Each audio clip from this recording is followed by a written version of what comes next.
In this video, I'll show you how to create custom audiences in Google Ads so you can target users who are more likely to be interested in your business. Start by signing in to your Google Ads account and clicking the Tools and Settings icon at the top of the dashboard.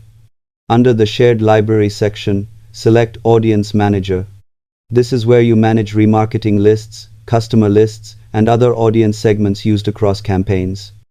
Next, click the plus button and choose the type of audience segment you want to create, such as website visitors, app users, YouTube users, or a customer list. Define the conditions for your audience. For example, people who visited a specific page, watched a video, or previously interacted with your brand. Give the audience a clear name and set the membership duration, which determines how long users remain in the list. After saving, it may take some time for the audience to populate before it becomes eligible for targeting. Subscribe for more honest digital marketing tutorials.